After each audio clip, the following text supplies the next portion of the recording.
नमस्कार, मैं हूं संजय शर्मा। आप देख रहे हैं 4 PM न्यूज नेटवर्क। देश का चुनाव अभी 8-10 महीने बचे हैं लोकसभा चुनाव में, लेकिन राजनीति रोज गर्म हो रही है। हर दिन कोई नया मुद्दा आता है, पॉलिटिकल तापमान बढ़ जाता है। हर व्यक्ति के जहन में एक ही सवाल कि क्या होगा 2024 में। जिस व्यक्ति से पूछो, जिस व्यक्ति से बात करो, वो ये सवाल जरूर पूछता है। ये सब जान गए हैं कि 2014 और 2019 जैसा माहौल अब नहीं है देश में। जो प्रधानमंत्री नरेंद्र मोदी का जो जादू था, जो जादुई चेहरा था, जो लोग उनको भगवान विष्णु का अवतार कहते थे, उन सबके सपने टूट गए हैं। सपने इसलिए टूटे हैं क्योंकि अपने ऊपर आके टिक गई है। अपनी परेशानियां जिंदगी में बढ़ गई हैं। लोगों को समझ आ रहा है कि ख्याली बातें करना, हिंदू मुसलमान के फसाद पैदा करना और खुद की परेशानियों से जूझना अलग अलग बात है। गोदी मीडिया के चैनलों पे तीसरी अर्थव्यवस्था और दुनिया में क्रांति करने वाली बातें हो जाती हैं, अगर गांव देहात में जाएंगे तो आपको पता चलेगा कि जीना कितना मुश्किल है। महंगाई ने तबाह कर दिया है। देश के 80 करोड़ लोगों को 2 वक्त का राशन दिया जा रहा है, वरना देश में गृह युद्ध हो जाए। ऐसे में सवाल ये उठता है कि राजनीति किस दिशा में जा रही है। मैंने सोचा आज मैं आपकी बात देश के उस शानदार पत्रकार से कराऊं जिसको आप तमाम टीवी चैनलों में देखते रहते हैं, तमाम बड़ी बड़ी बहस के मुद्दों में आप सुनते रहते हैं। देश के उन चंद पत्रकारों में से हैं जो देश की राजनीति को हथेली की तरह जानते हैं। एक एक राजनेता को बहुत अच्छी तरह से जानते हैं। देश की राजनीति का तापमान जानने में बहुत आगे रहते हैं।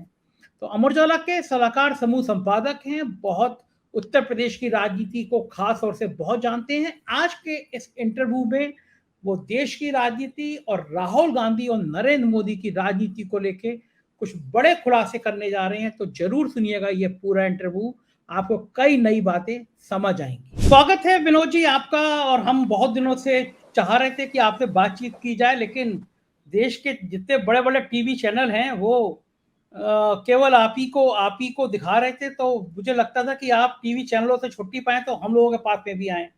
तो हम आजकल कई कई घंटों तक आपको तमाम देश के अलग अलग टीवी चैनलों में देखते रह रहे थे, और आपके पॉलिटिकल कमेंट दर्शक बहुत चाहते थे कि आपसे बात की जाए देश की राजनीति की। इस समय अचानक पिछले 2-3 महीनों से राजनीति में बहुत तेजी आई है, और खासतौर से राहुल गांधी को लेकर तेजी आई है। राहुल गांधी कर भी ऐसा रहे हैं, जब से उनकी सदस्यता बहाल हुई है तो उसके बाद एक स्टेप। अब वो लद्दाख चले गए, उसके पहले कहीं ऐसे अचानक वो निकल जा रहे हैं। क्या ये आप मान रहे हैं पिछले 1 साल में एक नया राहुल गांधी कांग्रेस को मिल गया है, एक नया नेता मिल गया है जिसकी वजह से कांग्रेस में एनर्जी आ गई है? नहीं, देखिए, भारत जोड़ो यात्रा ने राहुल गांधी का कायांतरण कर दिया है। भारत जोड़ो यात्रा उन्होंने पूरी की जिस तरह से, और जिस पूरे उसके साथ शिद्दत के साथ वो पैदल चले, आंधी बारिश तूफान सर्दी गर्मी सब में उन्होंने, हर मौसम में उन्होंने जो है उस यात्रा को किया, और एक टी शर्ट पहन करके वो ठंड में चले। तो निश्चित रूप से लोगों पर इसका असर पड़ा, और उन्होंने भी बहुत कुछ सीखा। खुद कहते हैं कि भारत जोड़ो यात्रा से पहले मेरा कुछ और था, मैं कुछ और हूँ। मैंने लोगों से बहुत सीखा, मुझे तमाम तरह की, उनका कहना है, लोगों से मिलने में शक्तियाँ प्राप्त हुई, जैसा कि उन्होंने पार्लियामेंट में भी कहा। तो और उनके स्वभाव में, व्यवहार में भी बदलाव आया है। जिस तरह लोगों से मिल रहे हैं भारत जोड़ो यात्रा के बाद, वो लगातार कभी मोटर मैकेनिकों के बीच में जा रहे हैं, तो कभी ट्रैक्टर चला रहे हैं, तो कभी ट्रक चला रहे हैं, कभी हरियाणा के किसी खेत में जाके धान की रोपाई कर रहे हैं, कभी उन लोगों को घर बुला के खाना खिला रहे हैं, कभी एक सब्जी वाले सज्जन जो गरीबी के कारण, कम पैसों के कारण महंगाई में सब्जी नहीं खरीद पा रहे थे, उनके आंसू उन्होंने देखे सोशल मीडिया पे, तो उनको लेके अपने घर बुलाया। तो ये सब वो कर रहे हैं। तो एक तरह से अलग तरह की एक राजनीतिक शैली उन्होंने विकसित की है, और शायद ही वो ये शैली जो है कहीं ना कहीं लुप्त हो गई थी देश से। एक समय इस तरह के लोग करते थे, तमाम बड़े नेता जो थे पुराने, अगर आप गांधी जी से लेकर के और डॉक्टर लोहिया और तमाम सारे लोगों की अगर राजनीति देखें, तो लोगों से सीधा जुड़ने की एक शैली थी। तो देर सवेर जब से ये पॉलिटिक्स में कॉर्पोरेटाइजेशन हुआ, तब से वो शैली धीरे धीरे लुप्त होती चली गई, और नेता लोग जो है इवेंट मैनेजमेंट और उनकी जो टीमें हैं उन पर भरोसा करने लगे। तो राहुल गांधी थोड़ा उसको उस शैली को दोबारा उन्होंने अपनाया है और ये एक उनकी मतलब एक नया रूप है, एक नई सफलता। इसीलिए अब देखिए जो सोशल मीडिया पर तमाम तरह के मीम्स बनते थे उनको लेकर के, अब वो एक तो कम हो गए या कम नहीं भी हुए तो उनके टेकर्स बहुत कम हो गए। जैसे पहले लोग तुरंत फॉरवर्ड करते थे, तुरंत जो है उनको उसमें एंजॉय करते थे, अब वो सब हमें नहीं लगता, क्योंकि पहले मेरे पास भी बहुत सारे आते थे, अब उनकी संख्या बिल्कुल नगण्य हो गई आने वालों की, यानी फॉरवर्ड कम हो गया तो कम हो गया। तो इस तरह से बदलाव तो आया है और सोशल मीडिया पर भी उनकी लोकप्रियता बढ़ी है। लेकिन ये विनोद जी, ये जो लोकप्रियता बढ़ी है, वो लोकप्रियता 2024 तक कांग्रेस किस रूप में भुना पाएगी? राहुल गांधी का किस हद तक यूज कर पाएगी और क्या वो वाकई में कामयाब यूज हो पाएगा, आपको लगता है? देखिए कांग्रेस पार्टी कैसे करेगी ये तो कांग्रेस पार्टी अपना तय करेगी, रणनीति वो बनाएगी। मैं तो एक विश्लेषक के रूप में, एक राजनीतिक पत्रकार के रूप में देखता हूं कि राहुल गांधी अब वो राहुल गांधी जो भारत यात्रा, जोड़ो यात्रा से पहले लाइबिलिटी लगते थे, वो अब एसेट बन गए हैं कांग्रेस पार्टी के लिए। और कांग्रेस के वर्कर भी इस बात को मानने लगे। बहुत सारे ऐसे कांग्रेस के वर्कर और नेता जो पहले राहुल गांधी को लेकर तमाम तरह की टिप्पणियां किया करते थे निजी रूप से ऑफ द रिकॉर्ड, अब वो खुद इस बात को मानते हैं कि राहुल गांधी में जो बदलाव आया है उसका बड़ा फायदा मिल रहा है। अब देखिए जिस तरह से कर्नाटक के चुनाव में राहुल गांधी ने प्रचार किया, उसका फायदा मिला। गुजरात वो नहीं गए, शिमला भी शायद वो गए होंगे, एक आध बार गए होंगे, लेकिन चुनाव पार्टी वहां जीती। खाली एक व्यक्ति के असर से पार्टियां नहीं जीतती हैं, व्यक्ति या नेता का असर भी होता है, लेकिन साथ साथ पार्टियों का संगठन, पार्टियों की रणनीति, कार्यकर्ताओं का उत्साह, ये सारी चीजें होती हैं जब किसी पार्टी को सफलता दिलाती हैं। भारतीय जनता पार्टी का तंत्र, भारतीय जनता पार्टी का सारा जो ताकत थी, उसको सफलता तब मिली जब मोदी जी की लोकप्रियता बढ़ी और मोदी जी एक उभरते हुए नेता के रूप में सबके सामने आए और उसने एड ऑन किया। तो ये दोनों चीजें मिलकर होती हैं, पार्टी का संगठन का ढांचा, उसकी रीति नीति रणनीति। तो अब राहुल गांधी का जिस तरह से कायंत्रण हुआ है, जिस तरह से लोकप्रियता में इजाफा हुआ है, तो निश्चित रूप से कांग्रेस पार्टी हमसे आपसे ज्यादा समझ रही होगी इस बात को, और शायद इसीलिए राहुल गांधी अभी भी कांग्रेस का फेस है। मल्लिकार्जुन खड़गे साहब अध्यक्ष हैं कांग्रेस पार्टी के, लेकिन फेस राहुल गांधी ही है। तो आने वाले चुनाव में 2024 की आप बात कर रहे हैं, उसके पहले मध्य प्रदेश, राजस्थान, छत्तीसगढ़, तेलंगाना और मिजोरम के जो विधानसभा चुनाव हैं, उनमें भी टेस्ट होना है इस बात का कि पार्टी राहुल गांधी का कैसे, किस तरह से राजनीतिक इस्तेमाल करती है। अब ये तो प्रचार, क्योंकि भारत जोड़ो यात्रा का दूसरा चरण भी शुरू होना है, जैसी चर्चा चल रही है, शायद अक्टूबर से वो शुरू करेंगे, 2 अक्टूबर से। अभी मतलब आधिकारिक रूप से कुछ नहीं कहा गया, लेकिन इस तरह की खबरें आ रही हैं। तो उस दौरान चुनाव भी तब तक विधानसभाओं के वहाँ आ जाएंगे नवंबर दिसंबर में, तो यात्रा के बीच में ही शायद चुनाव भी हों, तो कैसे चुनाव और यात्रा का एक संतुलन होगा, ये सब चीजें तय करनी होंगी उन लोगों को। लेकिन निश्चित रूप से कांग्रेस पार्टी चाहेगी कि राहुल गांधी की जो बदली हुई छवि है उसका वो लाभ, राजनीतिक लाभ उठाए इन विधानसभा चुनावों में, और अगर इसमें सफलता मिलती है तो आगे फिर लोकसभा चुनाव में भी उठाएगी। विनोद जी, लगभग 150 से ज्यादा सीटें ऐसी हैं जहां पे कांग्रेस और भारतीय जनता पार्टी में आमने सामने मुकाबला होता है। वहां पे अगर जो मुकाबला होगा तो राहुल बनाम मोदी ये कांग्रेस को ज्यादा सूट करेगा या खड़गे बनाम मोदी ये ज्यादा सूट करेगा? कौन बड़ा नेता ऐसा है इन दोनों में जो मोदी का मुकाबला करने में, जिसका चेहरा सामने आए तो कांग्रेस को ज्यादा फायदा हो सकता है? देखिए संजय जी, कांग्रेस तो नहीं चाहेगी कि मोदी बनाम किसी लीडर का चुनाव हो, न वो राहुल न खड़गे, क्योंकि इंडिया अलायंस जो है वो बना ही इस शर्त पर है कि पार्टी किसी को प्रोजेक्ट नहीं करेगी, और इंडिया अलायंस किसी को प्रोजेक्ट नहीं करेगा चुनाव में। प्रधानमंत्री का फैसला चुनाव के बाद होगा। ये चीजें पहले ही जो पटना की बैठक थी उसमें ही तय हो गई थी, बेंगलुरु की बैठक में उस पर और ठप्पा लगा, और अब मुंबई की बैठक हो रही है, उसमें चीजें और स्पष्ट होंगी। तो ये तो एक सहमति बनी हुई है कि ना कांग्रेस किसी को प्रोजेक्ट करेगी, ना इंडिया अलायंस किसी को प्रोजेक्ट करेगा। बीजेपी की तरफ से मोदी जी होंगे, लेकिन इनकी तरफ से इंडिया अलायंस कैसा है कि मोदी बनाम मुद्दा चुनाव लड़ेंगे। लेकिन मैं इसलिए लगा रहा हूं कि प्रोजेक्ट न करके भी कुछ चीजें अनरिटन होती है, अलिखित होती है। जैसे मान लीजिए खड़गे जी को इंडिया गठबंधन अपना अध्यक्ष बना देता है और नीतीश कुमार को संयोजक बना देता है, और राहुल गांधी उसके एक नेता के रूप में कैंपेन करेंगे, तो ये 3 नेता तो कम से कम ऐसे होंगे जो पब्लिक के बीच में मैसेज जाएगा कि इनमें से कोई भी आगे आके कमान संभाल सकता है चुनाव के बाद। तो इसलिए हालांकि ममता जी भी हैं, अरविंद केजरीवाल भी हैं, उद्धव ठाकरे भी हैं, स्टालिन भी हैं, और भी बड़े नेता हैं। तो ये एक अघोषित किस्म का मैसेज होगा कि भाई अगर सरकार बनी तो शायद देश को पहला दलित प्रधानमंत्री मिल जाए, और राहुल गांधी इस बात के लिए बड़े तैयार होंगे।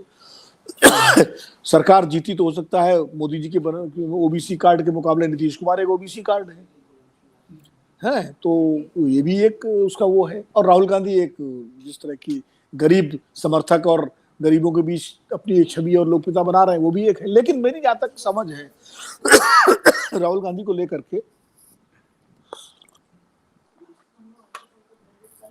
जो मैंने उनको ऑब्जर्व किया है, वो शायद जब तक पूर्ण बहुमत कांग्रेस को नहीं मिलेगा, जो कि अभी 2024 में मिलने वाला नहीं है, स्थितियां हैं, वो शायद प्रधानमंत्री खुद नहीं बनेंगे।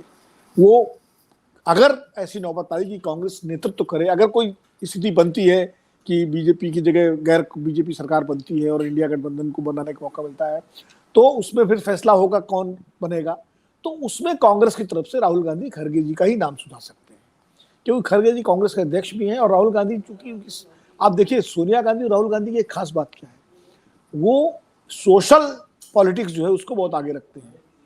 जिस तरह सोनिया गांधी ने मनमोहन सिंह के रूप में देश को एक पहला अल्पसंख्यक प्रधानमंत्री दिया, अल्पसंख्यक बिरादरी से, सिखों माइनॉरिटी से, तो उसी तरह राहुल गांधी ये भी कर सकते हैं कि पहले दलित प्रधानमंत्री का एक रास्ता तैयार कर सकते हैं, जो देश के लिए भी बहुत वो होगा, महत्वपूर्ण होगा।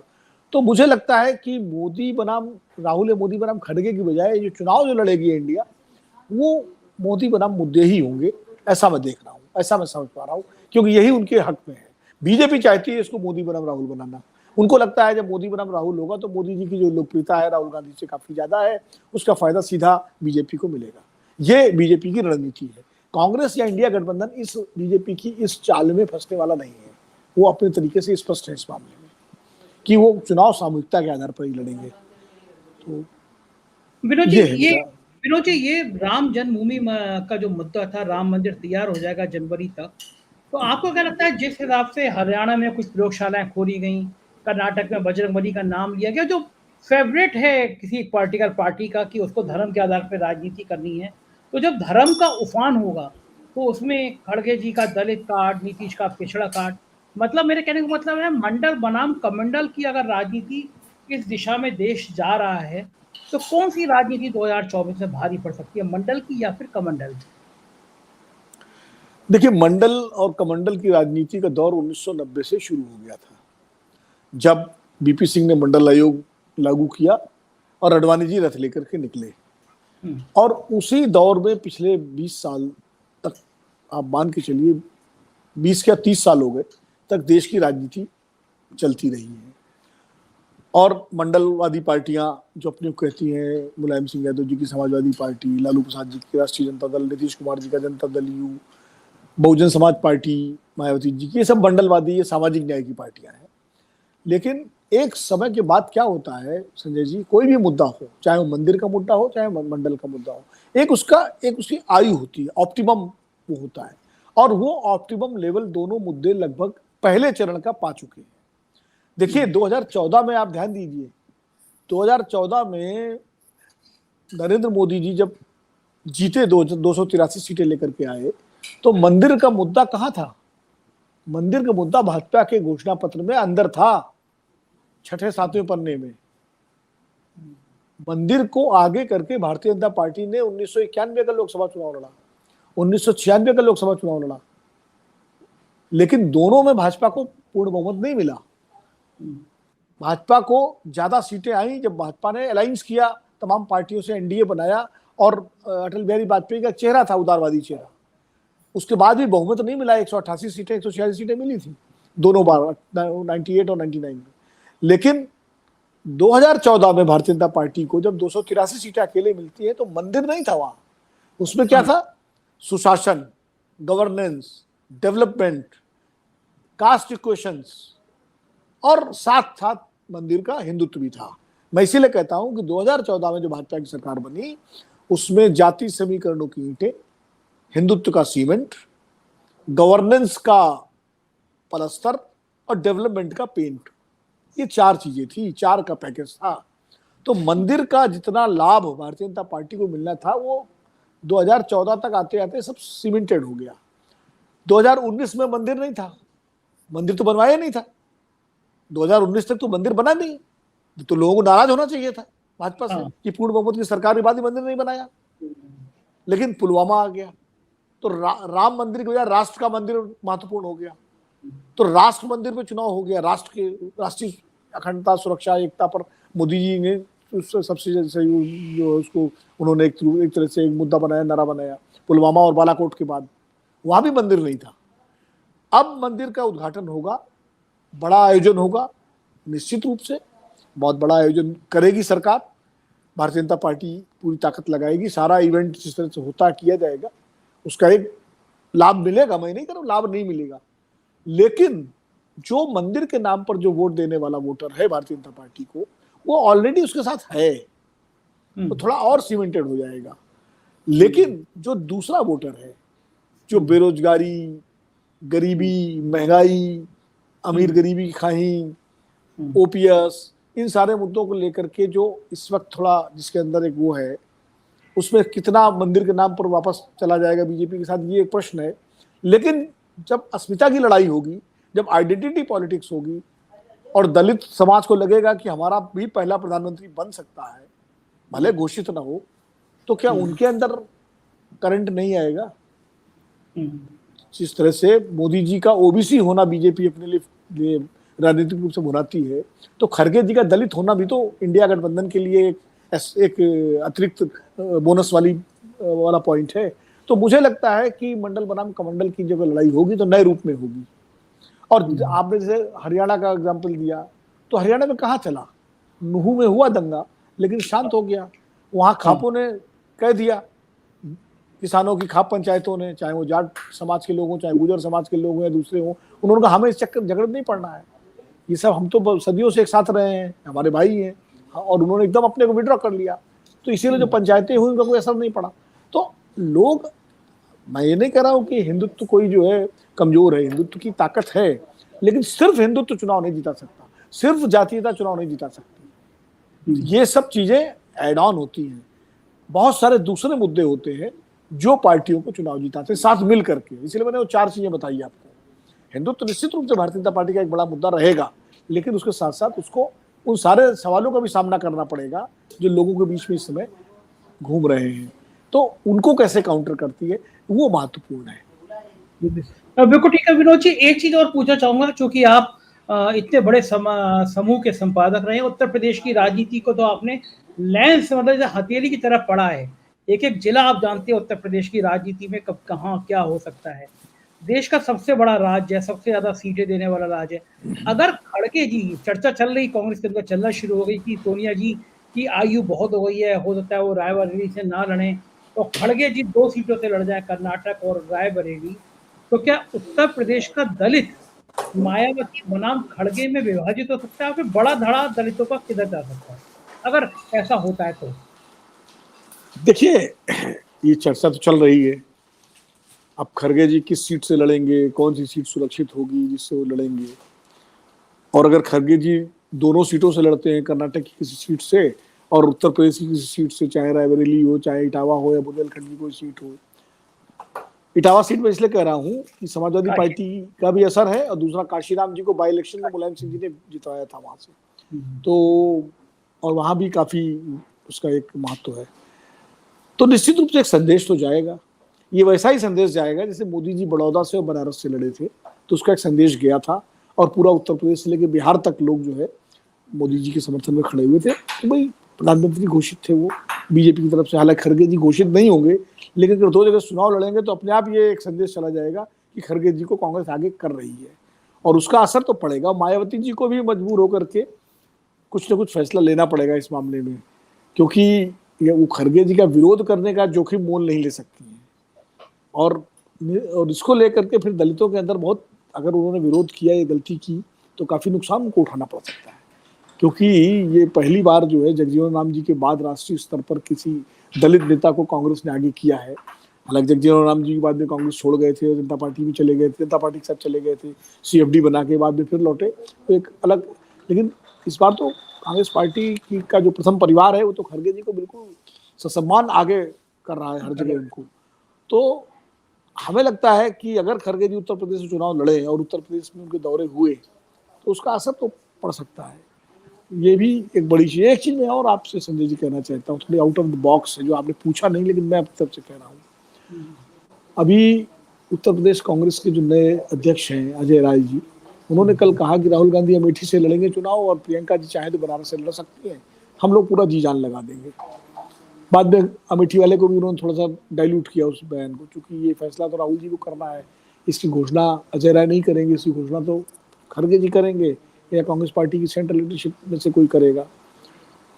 तो शायद अजय राय जी ने जल्दी कर दी। मेरा इसमें एक और मेरी धारणा है, अगर कांग्रेस पार्टी थोड़ा जोखिम ले, हिम्मत करे जिसको कहते हैं, तो खड़गे जी को लड़वाए उत्तर प्रदेश से, नीतीश कुमार उत्तर प्रदेश से लड़े किसी सीट से, प्रियंका जी किसी सीट से लड़े, और राहुल गांधी 2 जगह से लड़े चुनाव, वायनाड से तो लड़े ही लड़े, और अमेठी की बजाय अगर कहीं वो हिम्मत करके बनारस से लड़ जाए तो एक बड़ा संदेश जाएगा बनारस से। देखिए, मोदी जी को हराना नामुमकिन है आज की तारीख में, बिल्कुल, इसमें कोई किसी को शक नहीं होना चाहिए, मुझे भी कोई शक नहीं है। और मैं ये नहीं कह रहा कि वो राहुल जी वहां जाएंगे तो हरा ही देंगे उनको। राहुल जी के सामने कोई क्या कहते हैं, खोने का कुछ नहीं है, क्योंकि चूंकि अमेठी का चुनाव अपनी सीट से स्मृति ईरानी से हार चुके हैं। स्मृति ईरानी और मोदी जी की तुलना में जमीन आसमान का अंतर है। मोदी जी देश के प्रधानमंत्री हैं, लगातार 2 बार प्रधानमंत्री हैं और सबसे लोकप्रिय नेता हैं, इसमें कोई दो राय नहीं। आज की तारीख में सबसे बड़े नेता हैं। उनके सामने अगर राहुल गांधी चुनाव लड़ते हैं और तो पहला तो संदेश ये जाएगा कांग्रेस के कार्यकर्ताओं में कि भाई हमारा नेता सीधे टक्कर ले रहा है। हाँ। और एक अपने आप कार्यकर्ताओं में जोश आता है, कह रहे बिल्कुल। मैं उदाहरण देता हूँ, जैसे राजनारायण जी जब 1971 में इंदिरा गांधी के खिलाफ चुनाव लड़े तो जोश आया कार्यकर्ताओं में। वो ठीक है, चुनाव हार गए, बाद में मुकदमा चला, इलाहाबाद हाईकोर्ट के फैसले से इंदिरा गांधी को अयोग्य ठहराया गया, लेकिन जोश आया। वो जोश इतना आया कि जेपी आंदोलन तक उसी चुनाव से निकला। और फिर 77 में जब राजनारायण जी दोबारा वहां से लड़े तो ऐसा जोश आया कि रायबरेली भी कांग्रेस हार गई और अमेठी भी हार गई, संजय जी भी हार गए थे चुनाव। तो जोश कार्यकर्ताओं में आता है। मैं नहीं कह रहा मोदी जी को, ये मैं तो अभी भी कह रहा हूँ, मोदी जी तभी जीतेंगे वहां से चुनाव, लेकिन अगर राहुल गांधी को वोट अच्छे मिल गए और वायनाड से तो जीत ही जाएंगे, वहां तो कोई शक नहीं किसी तरह का, तो सांसद तो बने ही रहेंगे, लेकिन यहाँ कार्यकर्ताओं में ताकत बढ़ जाएगी बिल्कुल। और वो फिर उसका फायदा इंडिया गठबंधन को मिलेगा और भाजपा के लिए तब थोड़ा सा कड़ी चुनौती होगी, जो अभी उत्तर प्रदेश में भाजपा को एक केक वॉक वाली स्थिति है आज की तारीख में। आज की तारीख में उसकी 64 सीटें हैं। वो दावा कर रहे हैं हम 2014 से भी बढ़िया प्रदर्शन करेंगे। उनका कहना है कि हम 80 के 80 जीतेंगे और 70, 71, 72 तो जीत ही लेंगे गठबंधन। तो लेकिन अगर ये स्थिति परिस्थिति बन जाती है कि खड़गे जी लड़े, नीतीश कुमार उधर लड़े, इधर जो है राहुल गांधी यहाँ से लड़ जाए, प्रियंका जी कहीं से लड़ जाए, तो निश्चित रूप से फिर उत्तर प्रदेश के माहौल में एक अलग तब्दीली आएगी और तब भारतीय जनता पार्टी के लिए कड़ी चुनौती होगी उत्तर प्रदेश में, जो अभी उसके लिए बिल्कुल केक वॉक है। ये आउट ऑफ द बॉक्स मेरा ऐसे थिंकिंग है। मैं नहीं कह रहा हूँ, सुनिए, मैं नहीं कह रहा हूँ कि ऐसा होगा, ये भी नहीं कह रहा हूँ कि ऐसा कांग्रेस पार्टी कोई मेरी सलाह मान लेगी। मैं कोई ऐसा, ना मुझे कोई भ्रम है, ना मुझे कोई गलतफहमी है कि मैं आपसे चैनल पे जो बोल रहा हूँ तो कोई मान ले। मैं तो, मेरी अपनी एक सलाह है, एक राय है विश्लेषक रूप में। और वैसे भी आपके ही चैनल पर एक ज्योतिषी जी, आचार्य राजीव नारायण शर्मा जी की भविष्यवाणी है कि राहुल गांधी की कुंडली बड़ी मजबूत है, वो कहीं से भी चुनाव लड़ जाए, उनका तो ये भी कहना है। तो विनोद जी, राजीव जी ने जो जोशी जी है उन्होंने तब कुछ जिक्र नहीं था, तब भी कह दिया था अमेठी और बनारस से गांधी परवारी, तो अजय राय के बयान के बाद शुरुआत हुई चर्चा की बात हो गई। अब वो तो उनकी ज्योतिषीय गणना है, उसमें मैं कुछ नहीं कह सकता। लेकिन विनोद जी, जब पार्लियामेंट में स्मृति ईरानी ने अभी मणिपुर वाले अविश्वास प्रस्ताव पे जिक्र किया तो अगले दिन अमेठी गया और 3 दिन अमेठी में रहा। मैं ये चेक करने वो रिपोर्ट देखी थी मैंने आपकी, पूरा वीडियो देखा मैंने आपका। गजब था अमेठी में, मतलब मैं कल्पना नहीं कर सकता था अमेठी में राहुल गांधी की इतनी दीवानगी से याद भी हो रही है। स्मृति ईरानी को मतलब कहना नहीं चाहिए, लेकिन आसान नहीं रहेगा चुनाव लड़ना, जीतना। उसका एक बड़ा कारण ये है संजय जी कि अमेठी के लोगों को संजय गांधी के जमाने से ही एक प्रिविलेज हासिल हुआ। जब संजय जी 77 में हार गए, लेकिन 80 में लड़े चुनाव और जीते, सरकार बन गई इंदिरा जी की। संजय जी बहुत बड़े ताकतवर थे, राजनीतिक रूप से। तो एक विशेषाधिकार अमेठी के लोगों को मिला, वो विशेषाधिकार उनका लगातार चलता रहा, यहाँ तक कि कैप्टन सतीश शर्मा भी जब वहां से चुने गए तब भी वो विशेषाधिकार था, जो कैप्टन साहब नरसिम्हा राव सरकार में मंत्री थे, तो भी अमेठी के लोग आकर के पूरे ठसक के साथ दिल्ली आते थे, और कुछ भी काम हो, बच्चे का एडमिशन हो सेंट्रल स्कूल में, अस्पताल में किसी को दिखाना हो, एम्स से लेके किसी जगह, किसी की नौकरी हो, किसी का तबादला हो, किसी को पुलिस परेशान कर रही है वो मसला, कोई भी काम हो, अमेठी के लोग बड़ी ठसक के साथ आते थे। और अभी तक 2019 तक की बात मैं कर रहा हूँ, जब तक राहुल गांधी वहां से एमपी रहे 2014 के बाद तक, कि किशोरीलाल शर्मा जी जो उनका काम देखते थे, उनके जहाँ वो ऑफिस था उनका 6 तालकटोरा मार्ग, वहाँ आप देखिए कि अमेठी के लोग भरे रहते थे, रायबरेली से ज्यादा अमेठी के लोग, रायबरेली वाले भी होते थे अमेठी के लोग, और वो एक चिट्ठी रिट चलती थी उनकी, तो वो उनका जो रुतबा था अमेठी के लोगों का कि हाँ हम अमेठी से आए हैं, वो अमेठी जहाँ से राजीव गांधी, जहाँ से सोनिया गांधी, संजय गांधी, जहाँ से राहुल गांधी, वो अमेठी, हम उस अमेठी से आए हैं। वो एक किस्सा किसी ने बताया मुझे, एक बार किसी का इंटरव्यू था कि वो रेलवे का टिकट लेने गए वहाँ पर मुंबई सेंट्रल स्टेशन पर, तो सीट नहीं थी, बर्थ नहीं थी, तो जब अपना भरा फार्म में अमेठी, तो जो टिकट काउंटर पे जो सज्जन बैठे तो उन्होंने कहा, अरे आप अमेठी से? उनका हाँ। अरे बोले फिर लाइए मैं आपके लिए कुछ, वो अमेठी के नाम से उन्होंने उनको बर्थ अलॉट कर दी। तो इस तरह के जो प्रिविलेजेस मिलते थे लोगों को, स्मृति जी के बाद बनने के बाद वो खत्म हो गए, क्योंकि स्मृति जी अच्छी नेता है, ठीक है, बहुत वो है, मंत्री है, केंद्रीय मंत्री है भाजपा में, लेकिन जो हैसियत राहुल गांधी की कांग्रेस में है, जो हैसियत राजीव गांधी की थी, जो सोनिया जी की, वो तो स्मृति जी की बीजेपी में नहीं है ना। मैं कहूँगा जैसे बनारस के लोग हैं आज भाई मोदी जी को चुन के भेजते हैं, तो उनके अंदर एक विशेष भाव है कि हम प्रधानमंत्री के क्षेत्र के हैं, तो वैसा ही एक विशेष भाव अमेठी के लोगों में था। अब वो अमेठी के लोगों में वो महत्व नहीं मिल रहा, तो निश्चित रूप से आप जो कह रहे हैं उनको एहसास हो रहा है कि हमने क्या कर दिया। तो ये इसलिए अमेठी के लोगों का जो आप कह रहे हैं, और उस परिवार के प्रति उनका तो पुराना लगाव रहा है अमेठी के लोगों। देखो विनोद जी, आखिरी सवाल, 2024 में मुझे पता है कि आपका जवाब ये होगा कि मैं जोशी नहीं हूं, लेकिन मैं ये दावे के कह सकता हूं कि राजनीति की जितनी नब्ज आप पहचानते हो, तब तक देश का शायद ही कोई पत्रकार पहचानता हो। अगर चुनाव 1 महीने बाद हो जाए, मैं अब 7-8 महीने की बात नहीं कह रहा, चुनाव 1 महीने बाद हो जाए, तो 2024 में क्या किसी को पूरी सत्ता आते हुए एक पार्टी को आप देख रहे हैं? 1 महीने का मतलब तो फिर 2023 में ही हो जाएंगे ना, फिर हम अगर मान लीजिए, कल्पना करता हूं मैं कि मतलब 1 महीने बाद चुनाव हो, तो क्या किसी को आपके हिसाब से पॉलिटिकल पार्टी, किसी भी पार्टी को सत्ता मिल सकती है? नहीं, देखिए अभी आज की तारीख में तो अभी भी बीजेपी का पलड़ा भारी है। मैं आपको इस बात को बताऊं, जो मेरा अपना जो है मूल्यांकन है, आकलन है, भविष्यवाणी में नहीं करता, अभी भी मैं ये कहूं कि बीजेपी एकदम से चली गई और कांग्रेस पार्टी या इंडिया गठबंधन एकदम 272 सीटें लेके सरकार बना रहा है, अभी तो आज की तारीख में मुझे ऐसा नहीं लगता है। इसीलिए मैं कह रहा हूं कि चुनाव अभी जो समय पर अगर होते हैं अप्रैल मई में, इसकी संभावना है, तो तब तक क्या होगा, तब तक बहुत, क्योंकि अभी इंडिया गठबंधन बना है, अभी सीटों का बंटवारा नहीं हुआ है। हालांकि अभी एक सर्वे आया एक चैनल का, एक क्रेडिबल चैनल का सर्वे आया, जिसमें सीटें तो उन्होंने एनडीए को ज्यादा दिखाई, 318 के आसपास, बीजेपी को भी दिखाई 290 के आसपास सीटें, लेकिन जो वोट शेयर है वो आप देखिए 42% एनडीए का है और 40.9% जो है वो इंडिया गठबंधन का है। तो ये अपने आप में एक बड़ी आश्चर्यजनक बात है। सीटें भले इसमें ज्यादा है, लेकिन वोट शेयर जो है, जो उसका सर्वे है, तो ऐसे में ये जो है ये टाइम्स नाउ ईटीजी उसका सर्वे जो है आया है।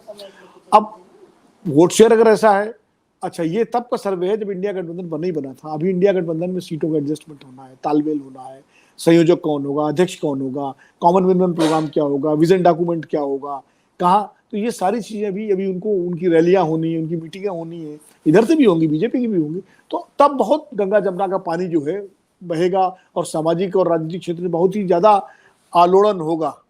तो उसके बाद क्या नतीजे निकलते हैं वो दिलचस्प होंगे, देखने वाले होंगे। लेकिन हाँ, चुनाव मजेदार होगा, मतलब अभी तक की जो स्थिति है, एक तरफा चुनाव नहीं होगा, लेकिन आज की तारीख में जो आप कह रहे हैं, अभी तक जो है एनडीए का पलड़ा भारी है। बहुत बहुत शुक्रिया, आपने अपने व्यस्त समय से हमको समय दिया विनोद जी, और बहुत सारी जानकारी आपसे हमने हासिल की। शुक्रिया, थैंक यू। तो ये थे विनोद अग्निहोत्री जी, और आपने सुना किस तरह बेबाक तरीके से इन्होंने विश्लेषण किया और बड़ी बात यह कही कि राहुल गांधी को नरेंद्र मोदी के खिलाफ चुनाव लड़ लेना चाहिए। अपनी राय से जरूर अवगत कराइएगा कैसे लगा आपको ये इंटरव्यू, क्योंकि आपकी राय हमारे लिए बहुत मायने रखती है। शुक्रिया, थैंक यू।